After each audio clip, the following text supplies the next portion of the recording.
ইচ্ছে হলো তাইতে সকলকে স্বাগত জানাই বন্ধুরা। আজ আমি তোমাদের গাজরের পায়েস করে দেখাবো। গাজরের হালুয়া তো তোমরা অনেকেই খেয়েছো, কিন্তু পায়েস খেয়েছো কি গাজরের? তাহলে চলো দেখি কিভাবে করি। আমি এখানে দুটো গাজর নিয়েছি। এই গাজরগুলো অবশ্যই লাল রঙের গাজর নেওয়ার চেষ্টা করবে। যেগুলো কমলা কমলা রঙের, সেই গাজরের থেকে এই লাল রঙের গাজরগুলো অনেক বেশি টেস্টি। তা আমি এই দুটো গাজর নিয়ে ছাল ছাড়িয়ে এরকম লম্বা করে কেটে নিয়েছি। আর এবার গোবিন্দভোগ চাল নিয়েছি কিছুটা, এক মুঠের থেকে একটু কম, আর কয়েকটা কাজু বাদাম নিয়ে ভিজিয়ে রেখে দিয়েছি এই আধ ঘন্টা আগে। আর অন্য জায়গায় কাজু আর কিশমিশ ধুয়ে রেখে দিয়েছি। এবার এগুলো আমি গ্রেটারে গ্রেট করে নেব। এই যে একটা গ্রেটার নিয়েছি, আর তাতে করে আমি এই গ্রেটার দিয়ে এরকম করে গ্রেট করে নেব।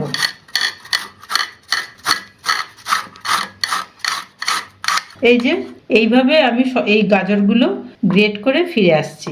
ভিজিয়ে রাখা চাল আর কাজু আমি মিক্সিতে দিয়ে একটু বেটে নেব, একদম মিহি করে বেটে নেব, একটু সামান্য জল দিয়ে। সমস্ত গাজর আমি গ্রেট করে নিয়েছি।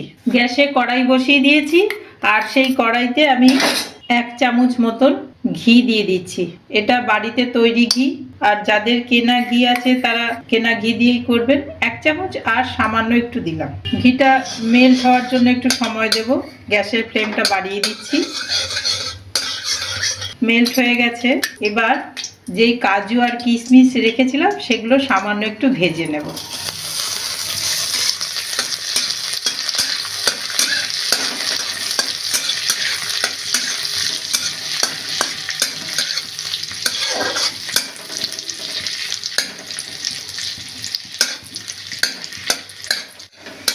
ভাজা হয়ে গেছে কাজু কিশমিশ। এবার এগুলো আমি অন্য একটা পাত্রে তুলে নিচ্ছি।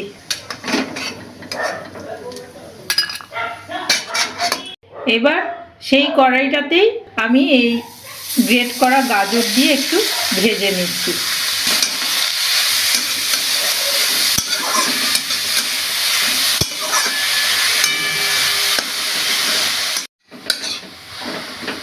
ভালো করে নাড়াচাড়া করে আমি মিশিয়ে নিয়েছি গাজরের সাথে। খুব বেশি করে ভাজার দরকার নেই, সামান্য একটু ভাজলেই হয়ে যাবে। আর বন্ধুরা, কারো যদি ঘি খাওয়া বারণ থাকে তবে তারা সাদা তেলেও করতে পারেন, তবে ঘি দিয়ে করলে কি হয়, টেস্টটা খুব ভালো হয়। এবার আমি ফুল ক্রিম 1 প্যাকেট আমুলের দুধ নিয়ে জাল দিয়ে নিয়েছিলাম, সেই দুধটা কিছুটা দিয়ে দেব। অর্ধেক মতন দুধ দিয়ে দিচ্ছি। বেশ করে নাড়িয়ে নেব। এবার কিছুক্ষণ ফুটতে দেব। এটা 2 মিনিট মতন একটু জাল দিয়ে নিয়েছি। এবার এতে আমি 3 চামচ চিনি দিচ্ছি। বন্ধুরা, এটা গুড় দিয়েও করা যায়, আর গুড় দিয়ে করলে অন্যরকম টেস্ট হবে। আমি চিনি দিয়ে করছি, গুড়েরও খুব ভালো হয়, নলেন গুড়ের। আর চিনিটা যদি কেউ কম দিতে চান বা কেউ বেশি দিতে চান, যে যার ইচ্ছে মতন দেবেন, যারা যেরকম পরিমাণ মিষ্টি খান। গাজর দিয়েছি তো, মোটামুটি একটু মিষ্টি দিলে ভালো লাগে খেতে। আবার যার মিষ্টি খাওয়া বারণ তারা কম দিয়েও খেতে পারে। এবার আমি আরেকটু দুধ দিয়ে দিচ্ছি। আর পায়েসে সবসময় সামান্য একটু লবণ দিতে হয়। এই 1 চিমটি মতন একটু লবণ দিয়ে দিলাম। এতে দুধটা কিছুতেই কাটবে না। অনেক সময় পায়েস কেটে যায়, লবণটা দিলে কাটবে না। আর আমি যেই কাজু আর চাল বেটে রেখেছিলাম, গোবিন্দভোগ চাল, সেটা দিয়ে দিচ্ছি, একদমই খুব মিহি করে বাটা। এবার নাড়িয়ে নিচ্ছি। গ্যাসের ফ্লেমটাকে একটু বাড়িয়ে দিচ্ছি। মিক্সি ধোয়া বাটিটা একটু জল দিয়ে দিলাম। এবার বাদ বাকি দুধও আমি দিয়ে দিচ্ছি। এবার ভালো করে নাড়াতে হবে।